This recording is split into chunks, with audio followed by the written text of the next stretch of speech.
Masarap magkaroon ng kaibigan na parang kapatid mo na rin. Yung bang magkasundo at sabay kayo sa lahat ng bagay.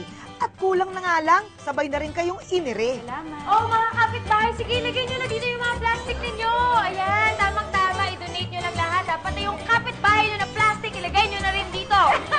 Tama na nga, Bes. Diba, Bessie? Ayan ako, napaka-successful talaga ng environmental project natin, Bes. Tignan mo, Plastikan Day. Luminis na ang barangay, tapos kikita pa pag naibenta tong mga to. Tama. Laking tulong talaga, di ba, Bes? Tama, perfect yan. Eh kasi naman, hindi naman tayo basta-basta volunteer na naka-display dito. Talagang uma-action tayo.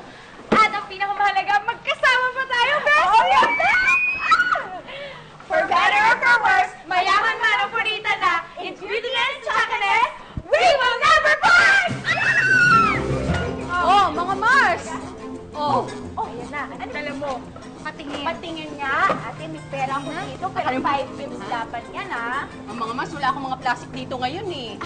Pero meron ako mga used bag dito ngayon. Magugustuhan nyo to, mura lang. Sige, sige. Hindi na kasi. Na-feel ko may bag. Ay, Ayan ah. Ito yung nakita ko doon sa mall. Sandali lang. Pwede Pwede mo mo ba ba gifts to, no? Ang ganda! Beth, ito ba yung matagal na natin hinahanap? Oo! Ito yun! Ang ganda! Ako silk skin? Binabasag mo lang yung ahas. Ay, gusto ko to.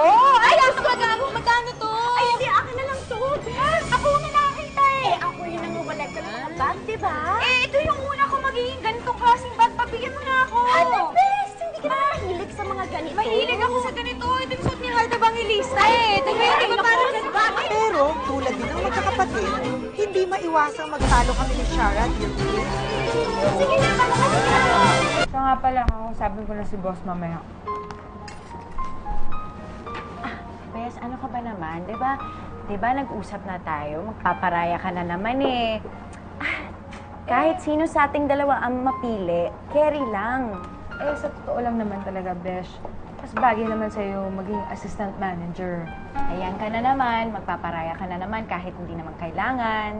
Besh, di ba sinabi ko naman sa'yo, hindi ko naman kailangan ma-promote kasi magiging busy din ako pag nagsimula na yung formal training namin sa baking. Kaya sa'yo na dapat yung promotion, sa'yo na ang corona. Eh, Besh, pwede ba hayaan mo na lang na dumaan sa proseso at si boss na ang mamili?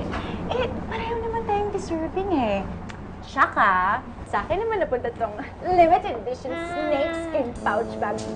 Ikaw na ang nanalo sa bag na yan. Nabayaran mo na ba yan? Follow na lang ang bayaran. Oh, tara na. Lista tayo dito. Eh, hindi pa ako nakakaumpisa kumain eh. Salita ka ng salita dyan.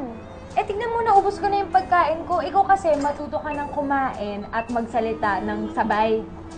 Tara na, bilisan mo na Eh, lang. ikaw na. Ay, naku. Eh, sige, mauna ka. Pero Mamadali ka talento ko talaga yan eh. Naubos ko yung pagkain ko. Ay, sir. Mamaya na. May announcement lang ako. Okay, all of you, I will be transferring to another branch. So, ibig sabihin, may bago na manager dito. Ladies and gentlemen, let's all welcome Mr. Brandon Gutierrez. May isa pa kaming vow na mag-BFF, Dear Uge.